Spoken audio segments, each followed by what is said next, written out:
अस्सलामुअलैकुम स्टूडेंट्स। आज हम लोग first year chemistry chapter number 3 का एक टॉपिक पढ़ने जा रहे हैं और आज का जो हमारा टॉपिक है वो है Rutherford atomic model.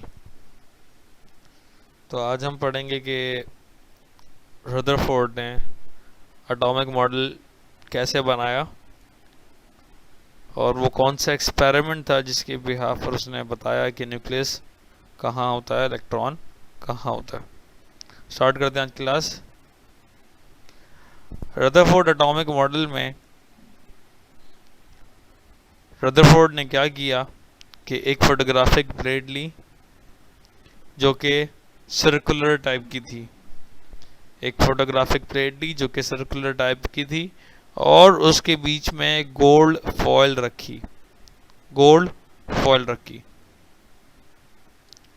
Photographic plate का पर्पस ये था कि जब इस पर अल्फा रेज जो है स्ट्राइक करेंगी फोटोग्राफिक प्लेट पर तो वो एक ख़ास इंप्रेशन छोड़ देंगी जिससे पता चलेगा कि ये अल्फा रेज जो है वो यहाँ स्ट्राइक हुई हैं।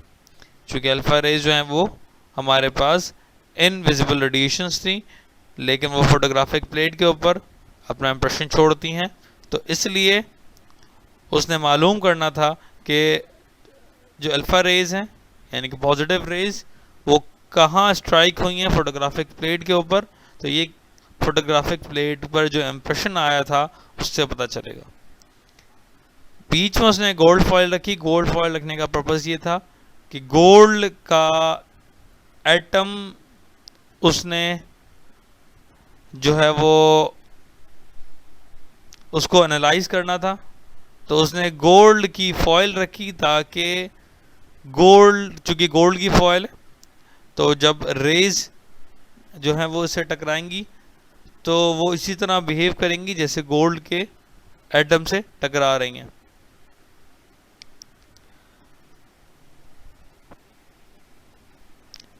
फिर उसने क्या किया कि अल्फा रेडिएक्टिव सब्सटेंस रखा एक, यानी कि अल्फा रेज की सोर्स रखी और लेड बॉक्स के अंदर रखी।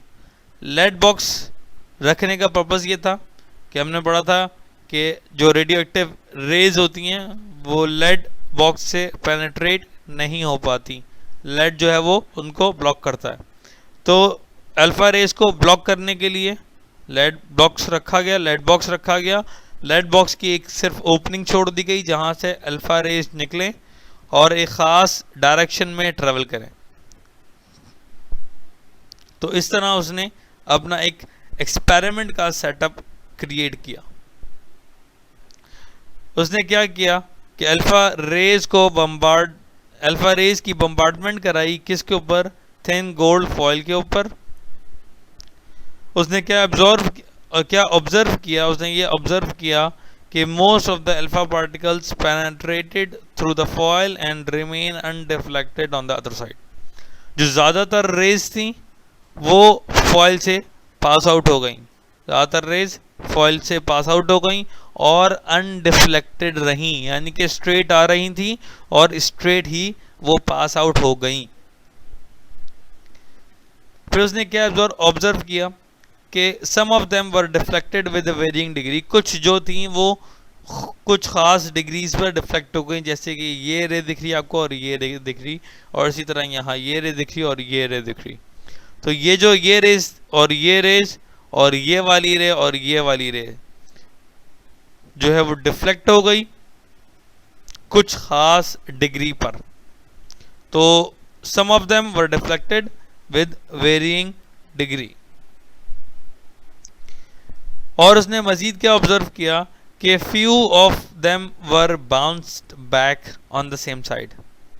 कुछ जो रेज थी वो बाउंस बैक हो गई, जो डायग्राम में इन्होंने यहाँ और यहाँ दिखाई हुई है। कुछ रेज बाउंस बैक हो गई बिल्कुल उसी तरफ जिस तरफ से वो रेस आ रही थी। इस तरफ से आ रही थी और इसी तरफ वापसी बाउंस बैक हो गई। तो रदरफोर्ड ने क्या कंक्लूड किया इससे कि mass of atom is concentrated in the nucleus, के ज्यादातर रेस जो हैं वो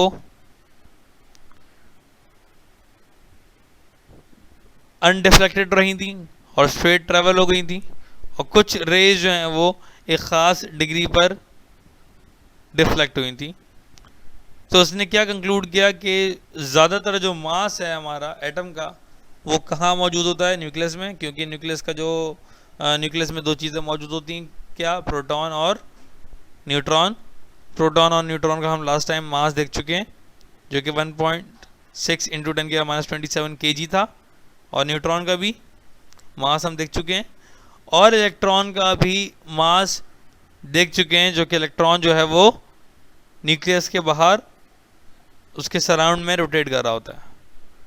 तो इलेक्ट्रॉन का जो मास था वो क्या था, 9.1 इंटू 10⁻31 kg। तो इलेक्ट्रॉन का मास जो है वो बहुत कम होता है with respect to the mass of proton and neutron. तो मेजॉरिटी ऑफ द मास आपका कहाँ कंसंट्रेट करता है, न्यूक्लियस के अंदर। फिर उसने कहा, क्या कहा कि द डायमेंशन, जो ज्यादातर जो है हमारा डायमेंशन जो है, ज्यादातर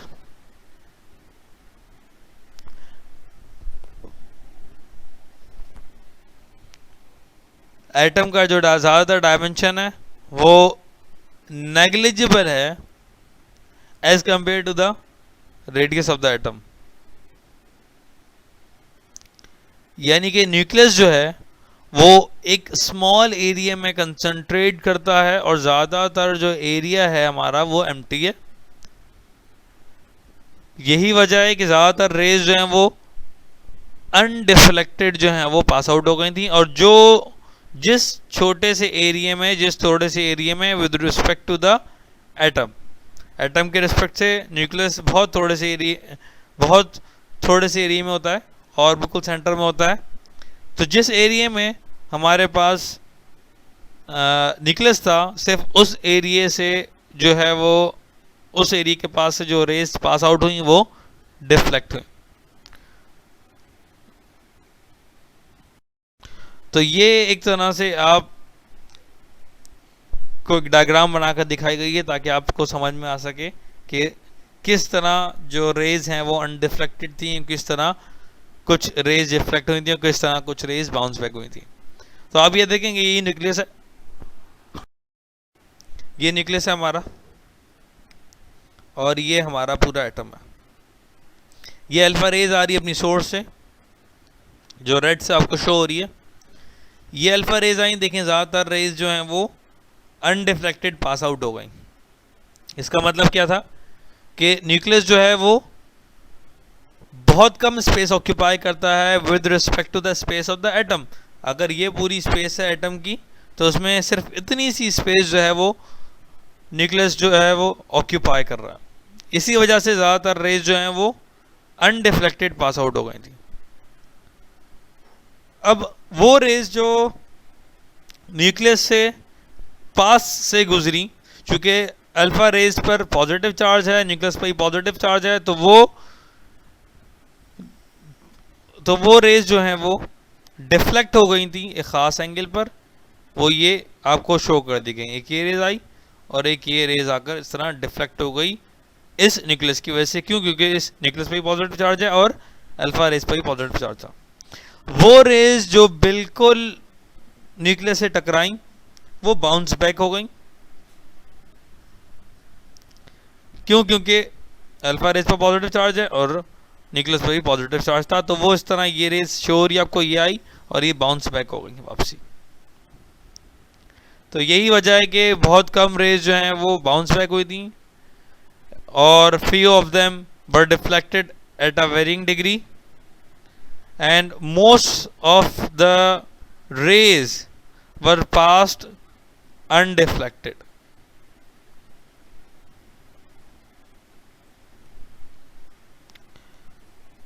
तो ये उसने कंक्लूड किया रदरफोर्ड ने कि mass of the atom is concentrated in the nucleus. ज़्यादातर जो मास है एटम का वो कहाँ है? न्यूक्लियस में है। और जो डायमेंशन है न्यूक्लियस का वो नेग्लिजिबल है with as compare to the radius of the atom. तो ये देखें, डायमेंशन जो है न्यूक्लियस की वो नेग्लिजिबल है as compare to the radius of the atom. फिर उसने क्या कहा कि न्यूक्लियस जो है वो पॉजिटिव चार्ज कैरी करता है। ये हमने आपको बताया कि पॉजिटिव चार्ज कैरी करता है। कैसे पता चला? क्योंकि जो रेज पॉजिटिव रेज आ रही थी वो जो न्यूक्लियस से टकराई वो बाउंस बैक हो गई या डिफ्लेक्ट हो गई एट पर्टिकुलर एंगल। फिर इसके बाद उसने क्या कहा, देयर मस्ट बी Z यानी कि atomic number of negatively charge electron outside nucleus at large distance. तो जो न्यूक्लियस के बाहर है वो कौन रोटेट हो रहा है? वो न्यूक्लियस के बाहर इलेक्ट्रॉन रोटेट हो रहा है जो इक्विवेलेंट है आपके एटॉमिक नंबर के। तो हमने पढ़ा था कि जब तक जो है एटम जो है वो न्यूट्रल है तो नंबर ऑफ प्रोटॉन्स जो हैं वो बराबर होते हैं नंबर ऑफ इलेक्ट्रॉन्स के। सही है। और नंबर ऑफ प्रोटॉन जो हैं वो शो करता है आपको एटॉमिक नंबर। तो एटॉमिक नंबर किससे पता चल रहा होगा आपका? एटॉमिक नंबर से आपको क्या पता चल रहा होगा? Number of proton. और number of proton is equivalent to the number of electron when the atom is neutral.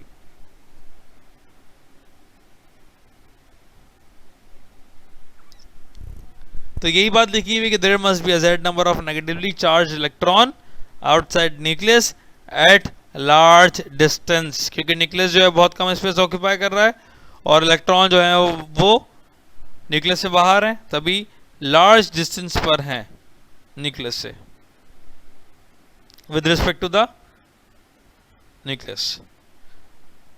अब इन्होंने एक और बात की है, greater part of the atomic volume is comprises of empty space in which electron revolve and spin.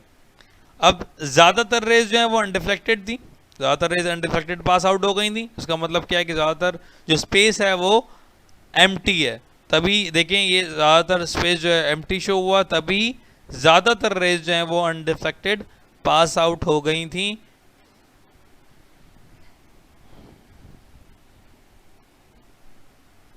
तभी जो atom का जो ग्रेटर वॉल्यूम है वो एम्प्टी होता है। ये देखिए एटम का जो ग्रेटर वॉल्यूम है वो एम्प्टी कंक्लूड किया उसने। तो ये हमारे पास रदरफोर्ड एटॉमिक मॉडल था और रदरफोर्ड का एक्सपेरिमेंट था कि उसने क्या एक्सपेरिमेंट किया, उसने क्या ऑब्जर्वेशन की और फिर ये उसकी कंक्लूजन थी कि उसने क्या कंक्लूड किया अपने एक्सपेरिमेंट के जरिए। तो ये आज का हमारा टॉपिक था। अगर किसी को कोई क्वेश्चन हो तो कमेंट्स में मेंशन कर देगा। Thank you.